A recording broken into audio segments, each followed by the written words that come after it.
ሰላም ሰላም የፀሐይ አካዳሚ ቤተሰቦች እንዴት ናችሁ? በያላችሁበት ሰላማችሁ ይብዛ። በዚህ ቻናል አማርኛ፣ እንግሊዘኛ፣ ሂሳብ እንዲሁም ሌሎችን የትምህርት አማራጮች ከጀማሪ እስከ ከፍተኛ ድረስ እያስተማርን እንገኛለን። ቻናላችንም አዲስ ስለሆነ ላይክ፣ ሼር፣ ሳብስክራይብ በማድረግ ቪዲዮውን እዩት።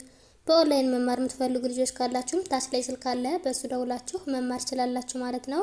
ትምህርቱንም የምሰጥበት አማራጮች በኢሞ፣ በቴሌግራም፣ በዋትስአፕ እንዲሁም በሌሎች የትምህርት አማራጮች በያላችሁበት ቦታ ሆናችሁ መማር ትችላላችሁ ማለት ነው።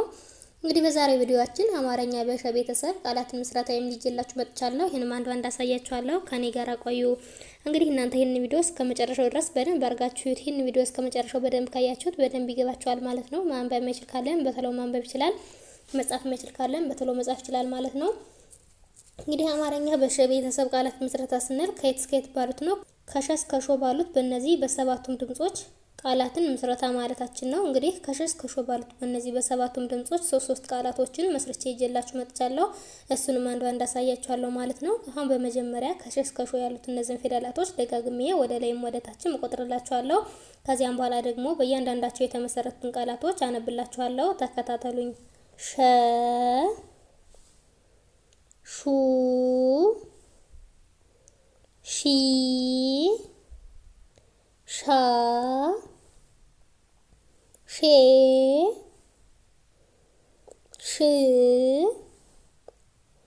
ሾ። እንግዲህ እነዚህን ፊደላቶች አሁን ደግሞ ከታች ወደ ላይ ወይም ደግሞ ከመጨረሻው ወደ መጀመሪያው እቆጥርላችኋለሁ። ሾ ሽ ሼ ሻ ሺ ሹ ሸ። እንግዲህ በመጀመሪያው ድምጽ አሁን እንመሰርታለን ማለት ነው። እንግዲህ የመጀመሪያዋ ድምጽ ወይም ደግሞ ሸ የምትባለው ፊደል ይቺኛዋ ፊደል ናት ማለት ነው። እንግዲህ በመጀመሪያዋ ድምጽ የተመሰረቱትን እናያለን ማለት ነው። ሸለመ ይላል። እንግዲህ እዚህ ጋር ሸ የሸ ቤተሰብ የመጀመሪያዋ ናት።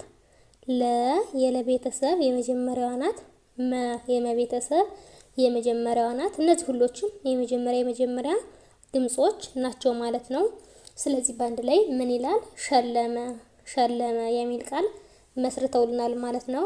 ወደ ቀጣዩ ስንሄድ ደግሞ ሸጋ ይላል። እንግዲህ ሸ የሸ ቤተሰብ የመጀመሪያዋ ናት። ጋ የገ ቤተሰብ የአራተኛዋ ናት። ስለዚህ በአንድ ላይ ምን ይላል? ሸጋ ሸጋ የሚል ቃል መስርተናል ማለት ነው። ወደ ቀጣዩ ስንሄድ ደግሞ ሸጠ ይላል። ሸጠ እንግዲህ ሸ የሸ ቤተሰብ የመጀመሪያዋ ናት። ጠ የጠ ቤተሰብ የመጀመሪያዋ ናት። ስለዚህ በአንድ ላይ ምን ይላል? ሸጠ ሸጠ የሚል ቃል መስርተናል ማለት ነው።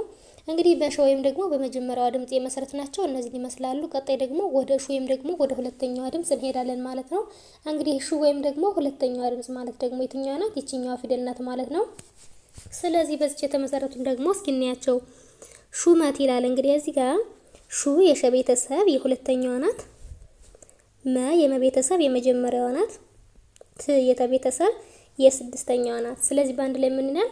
ሹመት የሚል ቃል መስርተውልናል ማለት ነው። ሹመት የሚል ቃል መስርተውልናል ማለት ነው። እንግዲህ ወደ ቀጣዩ ስንሄድ ደግሞ ሹፌር ይላል። ሹፌር እንግዲህ ሹ የሸ ቤተሰብ የሁለተኛዋ ናት። ፌ የፈ ቤተሰብ የአምስተኛዋ ናት። ር የረ ቤተሰብ የስድስተኛዋ ናት። ስለዚህ በአንድ ላይ ምን ይላል? ሹፌር የሚል ቃል መስርተውልናል ማለት ነው። ሹፌር የሚል ቃል መስርተውልናል ማለት ነው። ወደ ቀጣዩ ስንሄድ ደግሞ ሹራብ ይላል። ሹራብ እንግዲህ ሹ የሸ ቤተሰብ የሁለተኛዋ ናት።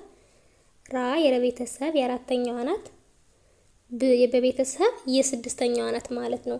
ስለዚህ በአንድ ላይ ሹራብ የሚል ቃል መስርተውልናል ማለት ነው። ሹራብ እንግዲህ በሁለተኛው ወይም ደግሞ በሹ ያየናቸው ቃላቶች ደግሞ እነዚህን ይመስላሉ። ቀጣይ ደግሞ ወደ ሺ ወይም ደግሞ ወደ ሶስተኛዋ ድምጽ እንሄዳለን ማለት ነው። እንግዲህ ሺ ወይም ደግሞ ሶስተኛዋ ድምጽ ማለት ደግሞ የትኛዋ ናት? ይችኛዋ ፊደል ናት ማለት ነው። ይችኛዋ ፊደል ናት ማለት ነው። እንግዲህ በዚህ የተመሰረቱን ደግሞ እስኪ እናያቸው። ሺዋስ ይላል። እንግዲህ ሺዋስ እንግዲህ ሺ የሸ ቤተሰብ የሶስተኛዋ ናት። ዋ የወ ቤተሰብ የአራተኛዋ ናት። ስ የሰ ቤተሰብ የስድስተኛዋ ናት። ስለዚህ በአንድ ላይ ምን ይላል?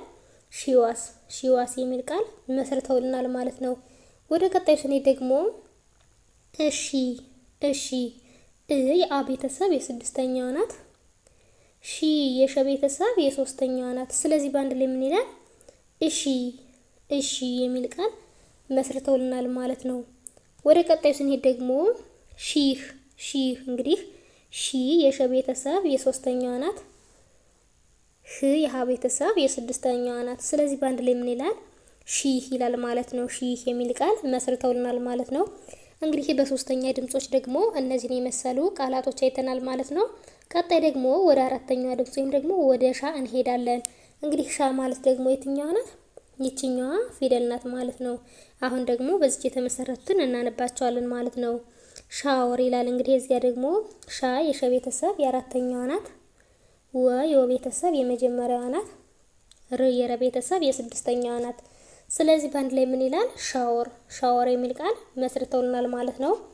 ወደ ቀጣይ ስንሄድ ደግሞ ሻምቦ ይላል። ሻምቦ እንግዲህ ሻ የሸ ቤተሰብ የአራተኛዋ ናት። ም የመ ቤተሰብ የስድስተኛዋ ናት። ቦ የበ ቤተሰብ የሰባተኛዋ ናት። ስለዚህ በአንድ ላይ ምን ይላል? ሻምቦ ሻምቦ ይላል ማለት ነው። ቀጣይ ደግሞ ሻማ ይላል። ሻማ እንግዲህ ሻ የሸ ቤተሰብ የአራተኛዋ ናት። ማ የመ ቤተሰብ የአራተኛዋ ናት። ሁሎችም የአራተኛ ድምጾች ናቸው ማለት ነው። ስለዚህ በአንድ ላይ ምን ይላል? ሻማ ሻማ ይላል ማለት ነው። እንግዲህ በሻ ወይም ደግሞ በአራተኛዋ ድምጽ እነዚህን የመሰሉ ቃላቶች አይተናል ማለት ነው። ቀጣይ ደግሞ ወደ የት እንሄዳለን? ወደ አምስተኛዋ ድምጽ ወይም ደግሞ ወደ ሼ እንሄዳለን። እንግዲህ ሼ ማለት ደግሞ ይችኛዋ ፊደል ናት ማለት ነው። በሼ የተመሰረቱትን ደግሞ እስኪ እናያቸው። ሼር ሼር ሼ የሸ ቤተሰብ የአምስተኛዋ ናት። ር የረ ቤተሰብ የስድስተኛዋ ናት። ስለዚህ በአንድ ላይ ምን ይላል? ሼር ሼር ይላል ማለት ነው። ስለዚህ ወደ ቀጣዩ እንሄድ። ቀጣይ ደግሞ ሞክሼ ሞክሼ ሞ የመ ቤተሰብ የሰባተኛዋ ናት። ክ የከ ቤተሰብ የስድስተኛዋ ናት። ሼ የሸ ቤተሰብ የአምስተኛዋ ናት ማለት ነው። ስለዚህ በአንድ ላይ ሞክሼ ሞክሼ ይላል ማለት ነው። ወደ ቀጣዩ ስንሄድ ደግሞ ታናሼ ታናሼ እንግዲህ ታ የተ ቤተሰብ የአራተኛዋ ናት። ና የነ ቤተሰብ የአራተኛዋ ናት። ሼ የሸ ቤተሰብ የአምስተኛዋ ናት። ስለዚህ በአንድ ላይ ምን ይላል? ታናሼ ታናሼ ይላል ማለት ነው። እንግዲህ በሼ ወይም ደግሞ በአምስተኛዋ ድምጽ ደግሞ እነዚህን የመሰሉ አይተናል ማለት ነው። ቀጣይ ደግሞ በሽ ወይም ደግሞ በስድስተኛዋ ድምጽ የተመሰረቱትን እናያለን ማለት ነው። እንግዲህ ስድስተኛዋ ድምጽ ደግሞ ይችኛዋ ናት። ስለዚህ በዚህ የተመሰረቱን ደግሞ እስኪ እናያቸው። ሽቶ ይላል። እንግዲህ እዚህ ጋር ደግሞ ሽ የሸ ቤተሰብ የስድስተኛዋ ናት። ቶ የተ ቤተሰብ የሰባተኛዋ ናት። ስለዚህ በአንድ ላይ ምን ይላል? ሽቶ ሽቶ ይላል ማለት ነው። ወደ ቀጣይ ስንሄድ ደግሞ ሽብር እንግዲህ ሽ የሸ ቤተሰብ የስድስተኛዋ ናት። ብ የበ ቤተሰብ የስድስተኛዋ ናት። ር የረ ቤተሰብ የስድስተኛዋ ናት። ስለዚህ በአንድ ላይ ምን ይላል? ሽብር ይላል ማለት ነው። ሽብር ይላል ማለት ነው። ወደ ቀጣዩ ስንሄድ ደግሞ ሽታ ሽ የሸ ቤተሰብ የስድስተኛዋ ናት። ታ የተ ቤተሰብ የአራተኛዋ ናት። ስለዚህ በአንድ ላይ ምን ይላል? ሽታ ይላል ማለት ነው። ሽታ ይላል ማለት ነው። እንግዲህ በሽ ወይም ደግሞ በስድስተኛዋ ድምጽ ደግሞ እነዚህን የመሰሉ ቃላቶች አይተናል ማለት ነው።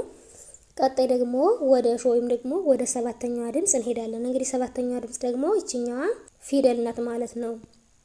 እንግዲህ በሰባተኛዋ ድምጽ የተመሰረቱ ቃላቶች ደግሞ እነዚህ ናቸው። እስኪ እናያቸው። ሾመ ይላል። ሾመ እንግዲህ ሾ የሸ ቤተሰብ የሰባተኛዋ ናት። መ የመ ቤተሰብ የመጀመሪያዋ ናት። ስለዚህ በአንድ ላይ ምን ይላል? ሾመ ሾመ ይላል ማለት ነው። ወደ ቀጣዩ ስንሄድ ደግሞ ሾመች ይላል። ሾመች እንግዲህ ሾ የሸ ቤተሰብ የሰባተኛዋ ናት። መ የመ ቤተሰብ የመጀመሪያዋ ናት። ች የቸ ቤተሰብ የስድስተኛዋ ናት። ስለዚህ በአንድ ላይ ምን ይላል? ሾመች ሾመች የሚል ቃል መስርቶልናል ማለት ነው። ወደ ቀጣዩ ስንሄድ ደግሞ ሾርባ ይላል። ሾርባ እንግዲህ ሾ የሸ ቤተሰብ የሰባተኛዋ ናት። ር የረ ቤተሰብ የስድስተኛዋ ናት። ባ የበ ቤተሰብ የአራተኛዋ ናት። ስለዚህ በአንድ ላይ ምን ይላል? ሾርባ ይላል ማለት ነው። ሾርባ የሚል ቃል መስርቶልናል ማለት ነው። እንግዲህ በሾ ወይም ደግሞ በሰባተኛዋ ድምጽ የተመሰረቱ ቃላቶች ደግሞ እነዚህን ይመስላሉ ማለት ነው። እንግዲህ በዛሬ ቪዲዮአችን እንዳጠቃላይ ከሸ እስከ ሾ ባሉት በእነዚህ በሰባቱም ድምጾች እነዚህን የመሰለ ቃላቶች መስርተን አይተናል ማለት ነው። እንግዲህ በቀጣይ ቪዲዮ እስከምንገናኝ ድረስ በያላችሁበት ሰላም ቆዩልኝ።